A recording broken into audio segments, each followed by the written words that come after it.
Hey everybody, welcome back. What a race we had over there at Pocono. A little late getting this video out. Let's get some eye candy, something to look at. Wee-hoo! Put some of these in. There we go. Let's get these closer. All right. Anyway, let's talk about Pocono because I got three little race ones. I got to make some reviews and stuff. But Pocono, holy moly! What an eventful day. I did not watch the full race. I was actually at the IndyCar race at Iowa, so I watched what I could from my phone.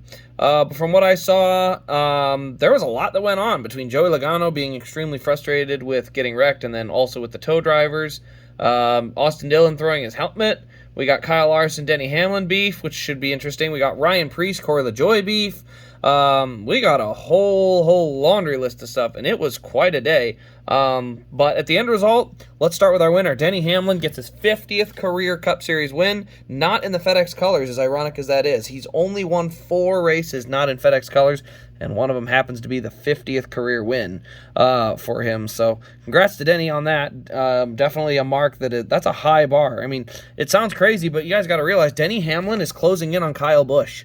Like, he's closing in on Kyle Busch. So, like, that's wild to think, is that, you know, throughout their careers, everyone remembers Kyle Busch and how he just wins so many races, and here's Denny Hamlin knocking on that same door, right up next to Kevin Harvick, too, I believe. So, it's kind of wild to think that he's right in that ballpark with Harvick and Busch, and I think you got to give him the props as top guy, or one of the top guys in the series for sure. Now, let's rewind. We'll get to that Larson-Hamlin battle or drama later. Let's start at the beginning. Let's start with the Joey Logano thing. Logano is really frustrated with the tow truck drivers. They try to push him. Then they have to tow him all the way around. He loses 2 laps, tears up the underbody. The car's already damaged. And then eventually he's just out of the race. So he had said something about they need to just change the tires on there. Look, here's the deal. I've been saying this for a while, and I think it's time we have that discussion. Why do these cars not have inner liners? Like, seriously, these tires literally had inner liners, so it was for safety. Not just being able to get, your car back to the pits, but also if your car's beached in the middle of the backstretch, you could get it going and kind of get it rolled down to the apron and onto an access road or something and start getting your way back to pit road without needing a caution. Those types of things. These cars are getting beached on the racetrack. That's not good. It's just not good. I don't know what else you can call it. A car gets completely stuck because it's got flat tires. Look, this is as dumb as it sounds, this is not a hard problem to solve. It really is not. Just go back to the old rims. I understand that we like the new rims. They're pretty. But here's the thing. You go back to the old rims, you can have inner liners in your tires. That's good for safety. You can have 5 lugs, which means, guess what? The wheels aren't going to be falling off anymore. That's good for safety.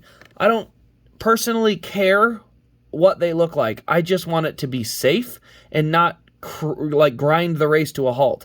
We've never complained about what the wheels looked like, and so they look good now. I'll give them that. They're a good-looking wheel.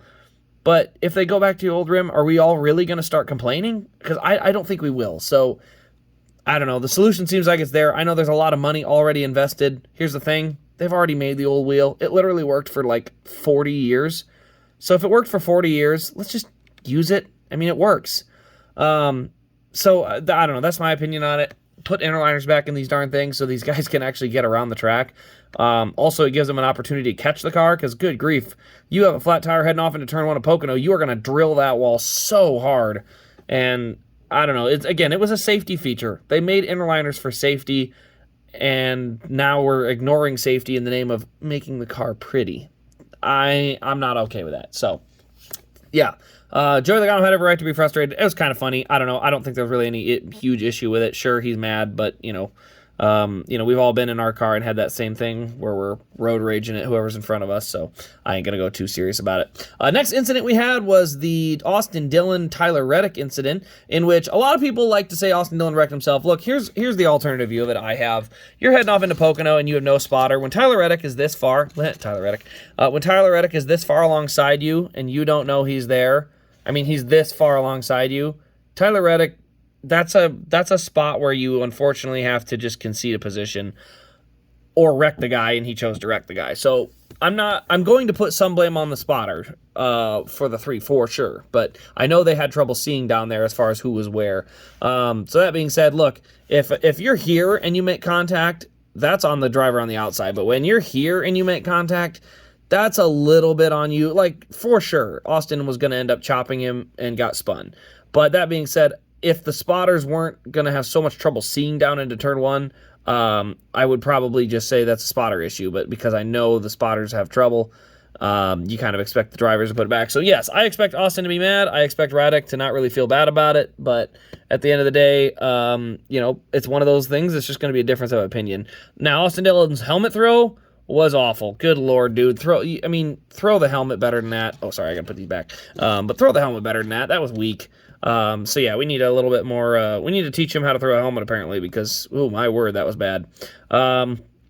But yeah, then we move towards the end of the race. This is where it starts to get a little bit interesting. We have some fantastic pit strategy going on. Kyle Larson ends up going to pit road and doing fuel only. You've got a 2-tire stop from Denny Hamlin and a 4-tire stop from Martin Truex. All three of them are running right together, with Truex having the fastest car in the back, Denny Hamlin in the middle, and Kyle Larson out front. So you have some really good strategy playing out, and then we end up with a late race caution. So this is where things really go off the rails and we start really, I don't know, getting into kind of that weird territory. We had a few different wrecks, a few spins, things like that, but we get into the restart with about 6 laps to go. Maybe it was 5. I think it was 7 laps to go because they restarted one more time after that. But on the restart with 7 laps to go, Denny Hamlin lines up behind Kyle Larson, gives him a great push. They both get clear before they even get to turn 1. A fantastic push from Denny. He dives to the bottom. And here's the thing. I don't know what the difference of opinion is here, but we need to be honest about what happened. Denny Hamlin says he never touched him. He did. That's not up for debate. There's video evidence. I don't know what else you can call it. And the other part, and this has been happening in the next-gen car for 2 straight years, and it has not slowed down, and it still drives me nuts. I'm going to use this as the wall. I need a couple more. We're going to use a couple more cars as a wall, because this is something that has been like infuriating me. All right, so let's just say this is the exit of a corner, right here. So we're gonna line up like that.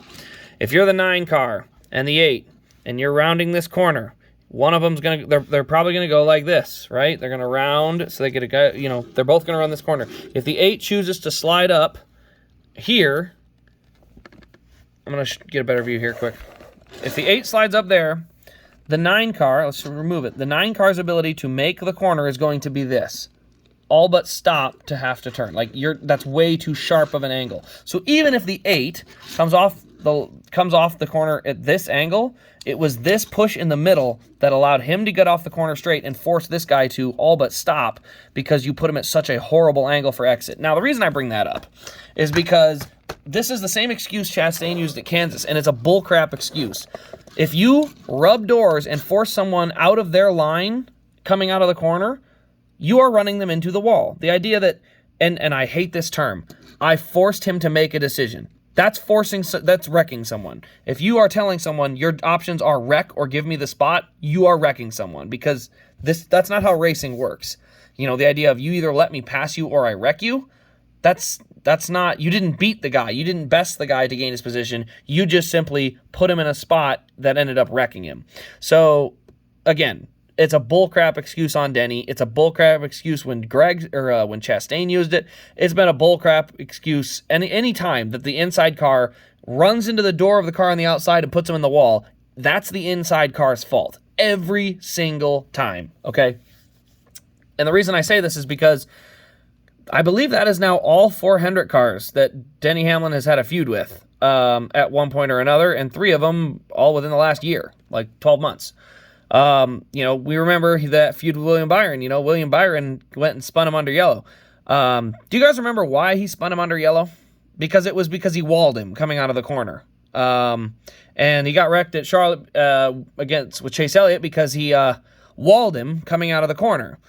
And so then today at Pocono, when Larson comes up and hits him under yellow, it's because he walled him exiting a corner. There's a trend here. Denny Hamlin is just choosing to run people into the wall. Now, that being said, that's apparently all fair, and I'm going to say that's okay, or not okay. I don't want NASCAR to throw full-blown penalties around for it, but, and this is the big but, if a driver retaliates against if Kyle Larson retaliates against Denny Hamlin by spinning him this week, NASCAR needs to stay out of it. if you're not going to police drivers ramming each other into the wall or squeezing them out of room and not giving him a chance to race for that position, if you're not going to police it, then you have to not police the reaction to it either. That's the way it has to be dealt with. You cannot allow one guy to fence another one and then tell the guy that just got fenced, you're not allowed to race him hard now because we know you're mad at him. That's not fair. That it is 100% an unfair way to treat it. So if Kyle Larson, where are they at this week? Richmond. Kyle Larson decides to just throttle up mid-corner and send Denny to the fence, then so be it. NASCAR has to stay out of this. They cannot interject here but not here, maybe over here but not there. No, it has to be black and white. You cannot allow one guy to just run another guy over without penalty of some kind. It's unfair. The racing etiquette says if you run someone over and you wreck them, they're going to come wreck you back at some point. And the sport just has to sit there and go, yep, that's what happens. Don't wreck people. That's, it'll police itself. That was the boys have at it. So, look, Denny got the win. Checkered flag's his. But that being said, Kyle owes him one. And, Denny doesn't seem to think so. So I guess we'll see how that goes over. It's definitely good for the drama of the sport, everything like that. So we're in for a treat there no matter what. But, I mean, in my opinion, watching it, it's the same bullcrap Larson did, by the way, to Elliott at both. Well, Fontana, I'm not sure was as egregious or not as intentional because Fontana, I don't know if he saw him or not. It was a terrible block regardless. But, the Fontana incident with Elliott, but the Watkins-Glen one's what I'm talking about. When you willingly say, I'm going to just take your lane and force you out of the lane. Now, there's no wall, but he still had lost the position because he forced him off the racetrack. So, again, Larson fans, I'm sorry, you can't really complain that much. Your driver literally stole a win last year because he said he couldn't beat Chase Elliott straight up at Watkins-Glen specifically like that at that day. He said he didn't have... he wasn't going to be able to get around him. So he couldn't beat him, so he decided to run him off the track. Well, Denny Hamlin just did the same thing. So, you don't get to complain if you're Kyle Larson fans. You cannot like it, but also you have to acknowledge then that, hey, Watkins-Glen last year was kind of a cheap shot too. So that's fine. That's just where that lines up. But that being said, it's definitely, I don't think, a good thing for the etiquette of racing because what you're going to end up with is just when two guys catch each other, who's going to spin the other guy first? It's going to be a contest because you can't risk running someone side by side because they're just eventually going to take advantage of spinning you and getting a free spot. So I don't know. If they can't self-police it and they just allow it to become a big advantage to dump people, then it's going to be a problem. So anyway, that's the Cup race. One of the best Pocono races we've seen in a while. Let's move on to the Xfinity race, where that one was an interesting one. Some strategy came in at the end. Josh Berry got some tires, came back out, had a shot to win. And this is where I will say, I didn't get to see all the Xfinity race. I know Chase Elliott was in it, but again, at the Saturday IndyCar race, so didn't get to see much of it. But first things first, Chase runs third. Pretty quiet most of the day, but kind of slowly worked his way up there and just settled into a spot. Didn't really seem like he had a winning car. And then we'll move on to Josh Berry, because Josh Berry, man, he had a great race. Between him and Allgaier, they had the fastest cars. And once again, Junior Motorsports just absolutely throws away another opportunity to win. They had the cars, they had the speed, and they just, literally threw it away again. So, yeah, Junior Motorsports got to figure something out. But Austin Hill hangs in there, ends up snagging the win. The reason I had to mention Junior Motorsports one more time is, I don't know why, but when Austin Hill and Josh Berry are side by side down the backstretch, Sam Mayer has two options in that situation when he's catching them. Option one is you go 3 wide and you go to the lead. Option number 2 is you push Josh Berry back to the lead. At no point should Sam Mayer's option be, I'm going to push a competitor past my teammate, because you are teammates still. You still race for the same team. You still want the team to win. If you can't, let it be your teammate, not someone else. And instead, he pushed Austin Hill back by him, and then Berry doors him. So, I don't know, guys. It's just one of those things that, I don't know what's going on at Junior Motorsports, but they have got to get some of their stuff cleaned up, because they are literally taking each other out of opportunities to win.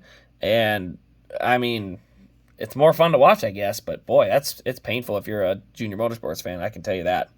So anyway, guys, that'll wrap up my review of the Pocono weekend. Let me know your thoughts on the race. I thought it was fun. Can't wait for Richmond this weekend. And then stay tuned to the channel here. We're going to have a little review or recap of the IndyCar weekend as well. So thanks for watching, guys. This has been Race Craze. We'll see you tonight in our next diecast review.